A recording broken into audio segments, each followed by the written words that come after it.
And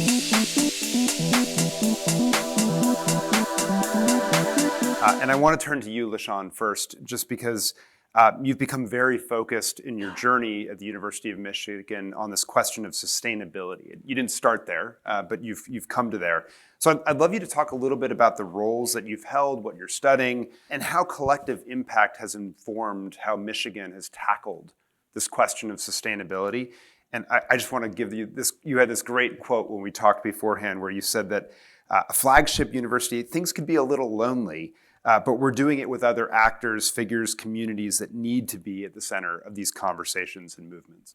To begin, I think the most fulfilling experience I've had so far on campus was last year. I served as co-president of our Student Sustainability Coalition, and that's kind of where I was able to really work with others who very obviously cared about the issue of sustainability and making our campus and community better than it is and better in the future. And so through that, I think I learned a lot about what it means to have collective impact. Like, I think it's obviously like when you get together with people who care about the same thing, okay, you're gonna work towards the same thing, but seeing the impact as well is just invaluable, honestly. When we talk about strategic visioning, like Santa mentioned earlier, I think it's important to elevate students and their voices in these spaces, because I think my generation is the one that's kind of tasked with solving the world's issues, unfortunately. And while that is daunting, it does provide a lot of opportunity for us to kind of hone in and get together and be like, hey, like, I care about you, we care about each other, let's get through this together and figure out ways to do it together. And with sustainability, I think on a campus level, I think it's important to, like Santa said as well, collaborate with others and realize that, you know, in these coming years, the world will be changing. And I think who we have by our side is just going to be paramount to how we get on the other side of that. Judith, I'd love you to weigh in here, just because obviously collective impact doesn't just go through the work that, you know, students are doing here, but you're sending students all over the world, right?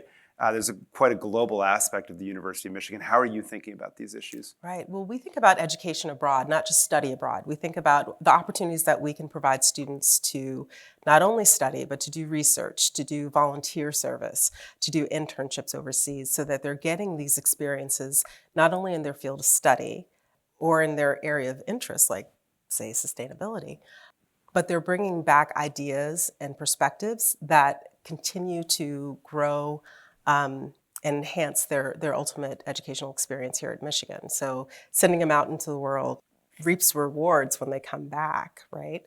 We have probably pre-pandemic, you know, we're still kind of rebounding on the study abroad or the education abroad side, but we've had about 37% of our undergraduate body do education abroad experiences. And I think that's a really, you know, it's a tribute to kind of the academic departments here and the colleges and schools and how they're set up. It might be decentralized, but they're definitely thinking about how do we best serve our students in educational abroad experiences in these particular majors in our field. And it's a continuing opportunity that we need to pursue, because I think it's very important for students to, you know, develop the types of knowledge, skills, attitudes that will serve them well, regardless if they go on to grad school or into careers.